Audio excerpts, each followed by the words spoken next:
Vamos lá analisar esse artigo que acabou de sair sobre a efetividade da Coronavac em idosos. É importante contar um pouco do contexto, né? Esse seria um artigo continuação, porque esse grupo, chefiado por Júlio Croda, né, eles publicaram previamente um trabalho mostrando a diminuição da efetividade vacinal com o aumento da idade, né, que eu acabei fazendo aquela live específica sobre a Coronavac, comentando aquele estudo. E aqui seria uma continuação, porque naquele estudo eles só avaliaram a efetividade de uma forma geral, de proteção contra a Covid-19, e faltou mostrar os dados sobre a efetividade contra a hospitalização e morte, que agora esse artigo traz esses resultados, né? Então são dados do Brasil, o estudo foi realizado lá em São Paulo durante a epidemia pela variante Gama. Passar aqui. Foi, pronto. O objetivo do estudo foi avaliar a efetividade da Coronavac contra a Covid-19 em idosos com mais 70 mais anos, né, do estado de São Paulo. Período da análise. Esse período é muito importante. Vocês vão entender por que lá na frente. Então, eles avaliaram 17 de janeiro a 29 de abril de 2021, desde quando iniciou a vacinação, né, no dia 17 de janeiro. E esse período ele é caracterizado por uma ampla circulação da variante Gama, a variante P1, que surgiu lá em Manaus, né? Então, nesse período aí, essa variante correspondia por 85% dos casos. E o resultado, indo logo direto aos resultados, né, eles mostraram o seguinte: isso aqui é 14 dias após a segunda dose, e a efetividade contra sintomas, hospitalização e morte. E aqui estão as faixas etárias. Observe que proteção contra sintomas ela vai diminuindo com o aumento da faixa etária e tem uma queda brusca com pessoas com mais de 80 anos. A mesma coisa a questão da hospitalização e da morte, né? Então isso chama bastante atenção, que a efetividade da vacina ela diminuiu com o aumento da idade. Aí vem vários pontos que a gente sempre conversa aqui do Imunonews, um que é a questão da imunossenescência. A gente sabe que as vacinas, elas acabam funcionando menos nos idosos por conta da imunossenescência, que é algo natural, que é o envelhecimento natural, fisiológico do sistema imunológico. Assim como outras partes do corpo acabam envelhecendo, né? O sistema imunológico ele também envelhece. E isso é algo fisiológico. Então, tem-se até a discussão que deve ser pensada outras plataformas vacinais para idosos. Fica essa pergunta, né? Se outras plataformas não seriam ideais para essa população mais idosa. O que seriam essas outras plataformas? A Coronavac, ela é uma vacina de vírus morto. Então, parece que esse tipo de plataforma não é assim muito ideal para idosos. Então, o ideal seria o que, então, de plataforma? Poderia ser vetor viral, vacinas de RNA, né? Essa nova plataforma que acabou surgindo aí. Parece ser um pouco melhor para idosos por conta dessa dificuldade dos idosos em responder menos às vacinas. Mas a gente vai voltar a comentar essa questão da plataforma aí, contando o período histórico, digamos assim, histórico, que eu falo lá do início, de quando iniciou-se a vacinação. Mas esses dados lá estão lá no Imunonews, tem um post específico sobre isso, né? Mas é claro, gente, que o quê? Apesar da efetividade vacinal diminuir com o avanço da idade, é claro o impacto da vacinação na diminuição da mortalidade. Isso a gente está falando em pessoas com 90 e 80 anos. Observe essa linha aqui, representa as pessoas com mais de 90 anos e essa de baixo com mais de 80 anos. E observe que a taxa de mortalidade ela vai caindo com o aumento da cobertura vacinal. E neste período aqui, primeiramente, iniciou-se a vacinação com a Coronavac, depois chegou a AstraZeneca. E esse período que a gente está analisando aqui, a Coronavac correspondia a quase 78% das doses administradas. Então, a maioria das doses aqui, né, a maior parte foi da Coronavac. Então, mostrando que sim, essa vacina ela foi importante para reduzir a mortalidade, apesar desses resultados aí que eu acabei mostrando, né? Outro ponto que eu quero trazer aqui, que as pessoas, algumas, né, ainda batem falando que uma dose protege, uma dose da Coronavac protege. Gente, como eu já falei em outros posts, uma dose da Coronavac não protege. Proteção você só tem com 2 doses e esse artigo novamente traz essa informação. Você só tem proteção ao tomar as 2 doses da vacina. Isso aqui fica claro, observe aqui, proteção contra sintomas da Covid-19.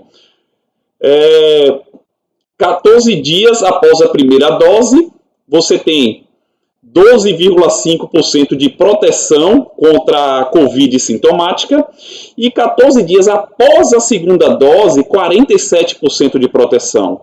Observe que você só tem uma proteção mais significativa com a segunda dose da vacina. Não estranhe esses valores aqui não, esses valores aqui é para a população idosa acima dos 70 anos, viu pessoal? Aqui não é população adulta, jovem não. Com relação à hospitalização, uma dose só dá 17% de proteção contra a hospitalização. Ao tomar as 2 doses, você tem 55,5% de proteção contra a hospitalização. Observe que aumenta. Em relação à morte, uma dose só tem 31% de proteção contra a morte. Quando você toma a segunda dose, a proteção praticamente dobra. Então, isso aqui mostra que proteção significativa somente com as 2 doses da vacina. Diferente das outras vacinas, como Pfizer, AstraZeneca, que uma dose já te dá uma boa proteção, né? Mas proteção completa, qualquer vacina somente com 2 doses. Claro, aí fica a exceção a vacina da Janssen, né? Da Johnson & Johnson, que é uma vacina de dose única. Aqui, novamente, batendo nesse martelo aí, proteção somente com 2 doses. Isso aqui é um estudo da Coronavac no Chile. E esse estudo, tudo aqui material do Imuno News. Vocês vão observar que a gente tem muita coisa lá comentando de trabalhos científicos no Imuno News. Então, tá cheio de informação para quem quiser se informar e ficar atualizado sobre as vacinas, né? Esse estudo da Coronavac no Chile mostrou a efetividade da Coronavac na população geral. Então, entra aqui no bolo. Adultos, jovens, né, e idosos. E observe isso que a gente está falando. Uma dose da vacina, a proteção é mínima. Você só tem uma proteção maior com as 2 doses da vacina. E observe, Coronavac funciona muito bem na população geral, que aqui predomina o quê? A população adulta, né? Então, mostrando que a vacina funciona e funciona muito bem nesse tipo de população. Aí a pergunta que já me fizeram é, não seria melhor, professor, ter aplicado uma outra vacina na população mais idosa, aquelas com mais de 80 anos, como fez o Uruguai? Foi isso que o Uruguai fez. Observe aqui, deixa eu ir aqui, deixa eu ir aqui para cima, como é que aqui, ver se eu consigo arrastar aqui, para vocês observarem a tabela aqui. Uruguai, o que o Uruguai acabou fazendo? Observe aqui, isso aqui também é post lá do Imuno News, mostra a efetividade vacinal após 14 dias, né, da segunda dose. O Uruguai utilizou a Pfizer na população com mais de 80 anos e deixou a Coronavac para a população de 18 a 49 anos e também para a população idosa jovem, né? E foi uma estratégia boa justamente porque a gente está vendo que a Coronavac, a efetividade dela é um pouco menor nessa população com menos de 80 anos. Agora, por que o Brasil não fez isso? Não fez, gente, porque a gente não tinha essa informação. Os estudos clínicos com idosos, na maioria das vacinas, esses estudos incluíram poucos idosos. E normalmente era idoso com 60, 70 anos, eram pouquíssimos idosos com mais de 80 anos. Então a gente não tinha tanta essa informação, né? E outro, o Brasil começou a vacinar antes do Uruguai. Então, o Uruguai teve acesso a esses dados da Coronavac em idosos e acabou ajustando a sua campanha de vacinação. Por isso que você tendo informação, você consegue ajustar melhor a sua estratégia. E foi isso que o Uruguai fez. E o Brasil ainda não tinha essa informação, porque a gente vacinou antes, né? Outro ponto também, gente, nós não tínhamos Pfizer e nem outra vacina. Não tinha AstraZeneca quando a gente começou a vacinar lá em janeiro. A única vacina que a gente tinha naquele momento era a Coronavac, somente a Coronavac. Não tinha o que ser feito, a gente não tinha informação, não tinha outras vacinas disponíveis, né? A AstraZeneca chegou logo depois e em menor quantidade, tanto que essa população mais idosa, a grande maioria acabou recebendo o Coronavac. E por que a questão da Pfizer? Né? Essa novela você já conhece. Aí entra a questão da politicagem em cima dessa vacina, a questão das compras, não responder o e-mail, a Pfizer querendo vender vacina para o Brasil, mas eu não vou entrar nesse mérito político aí que vocês encontram aí em outros locais, né? Mas é só para ilustrar o porquê da gente não ter tido a Pfizer lá no início da nossa campanha de vacinação, né? Observe a política influenciando na vacinação e também, como consequência, o aumento de mortes, né?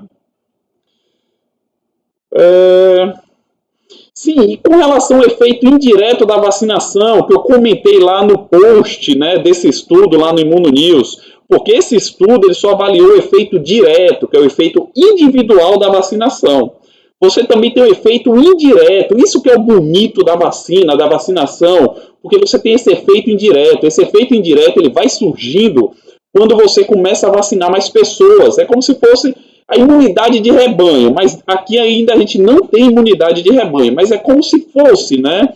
Porque quanto mais pessoas vacinadas, menor a circulação do vírus. Se o vírus circula menos, menor é o risco de você se infectar. E, consequentemente, você aumenta a efetividade da vacina, porque fica mais difícil das pessoas se infectarem. Então, isso que é legal, é o efeito indireto. Você avançando na campanha de vacinação, você, consequentemente, você aumenta a efetividade de todas as vacinas.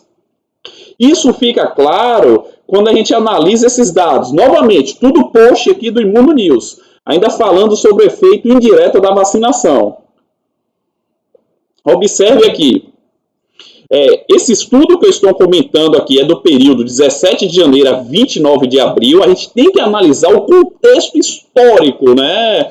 O período, né, onde que o estudo aconteceu. Neste período aqui, nós tínhamos quase 15% da população com a primeira dose. Quando você olha os dados de um relatório, de uma nota técnica da Fiocruz, do Observatório Covid-19, você observa que neste período aqui, nós já tínhamos quase 34% da população com a primeira dose, então mais de 15% da população. E isso acaba influenciando nesses dados aqui. Olha os dados que a Fiocruz tem com a população brasileira que tomou Coronavac, 2 doses, pessoas com mais de 80 anos, proteção contra hospitalização óbito. Eles juntaram aqui, ó, proteção contra hospitalização óbito, quase 70%, gente. Bem diferente daqui, né? Hospitalização ou óbito, ou morte, né? 39% e 44%. Justamente porque é o efeito indireto da vacinação. Você avança na vacinação, a tendência é a efetividade da vacina acabar aumentando, né? Então, tem que se avaliar isso. Quando você avança na campanha de vacinação, você vacina mais pessoas, o vírus vai parando um pouco mais de circular, né? E isso mostra que vacina boa é vacina no braço. Quanto mais pessoas vacinadas, com primeira dose, segunda dose, menor é a circulação do vírus. Então a gente acaba bloqueando a transmissão do vírus, bloqueia o vírus de circular, diminui a chance de você ter mutação do vírus e surgimento de novas variantes, né? Por isso que a gente sempre fala, vacina boa é vacina no braço. E eu gosto muito de trazer para esse contexto a vacina contra o sarampo, porque a gente tem uma excelente vacina contra o sarampo, uma eficácia de 95% contra a doença, né? Uma excelente vacina. Só que olha como é que está a situação do sarampo, se você olhar os dados, né? Há pouco tempo atrás, o Brasil tinha um certificado de zona livre de circulação do vírus. O vírus do sarampo deixou de circular no Brasil por conta das campanhas de vacinação que nós tivemos no passado, que a gente conseguiu vacinar boa parte da população brasileira e o vírus saiu do território brasileiro. Mas, nos últimos anos, as pessoas deixaram de se vacinar e o sarampo voltou. Isso mostra que de nada adianta você ter uma baita vacina com 95% de eficácia se a população não tomar. Então, gente, eu falo que não adianta escolher vacina. Ah, eu quero essa vacina, que essa vacina é melhor. Não adianta você escolher essa vacina se teu vizinho não se vacinar. Olha a situação dos Estados Unidos agora. O Brasil passou os Estados Unidos na administração de primeira dose. Gente, a nossa campanha aqui, falta vacina direto e a gente conseguiu vacinar mais do que os Estados Unidos com a primeira dose. Os Estados Unidos têm vacina sobrando. O que está acontecendo lá é que as pessoas não querem se vacinar. E olha a situação que eles estão ficando lá por conta da variante Delta. Então, volto a falar, não adianta escolher vacina se o teu vizinho não se vacinar. Vacina boa é vacina no braço. E o vírus vai continuar circulando e passando por mutações. Então, para evitar isso, tem que vacinar a maior parte da população. E tirar aqui. E por que os estudos apresentam diferentes efetividades? Sempre me perguntam isso. Professor, a Coronavac no Chile a eficácia foi tal, no Uruguai foi tal, na Turquia foi tal. Por que essa variação na efetividade, né? Vamos lá. Primeiro, idade dos voluntários. Sempre nesses estudos você precisa avaliar qual é a população que eles estão estudando. A gente sabe, jovem responde melhor à vacina do que os idosos, como eu comentei. Intervalo entre as doses, tem que olhar o intervalo entre as doses, porque a gente sabe, quanto maior o intervalo, maior a eficácia da vacina. Isso foi mostrado para a AstraZeneca, para a Coronavac, que antes eram 2 semanas entre a primeira e a segunda dose, e agora é de 3 a 4 semanas de intervalo. Risco de infecção na comunidade. Gente, se o vírus está circulando muito, se o vírus circula muito, o risco de você se infectar é maior. Consequentemente, isso diminui a efetividade da vacina. E outro ponto é a variante predominante. Que variante predominou no momento que aquele estudo foi desenvolvido?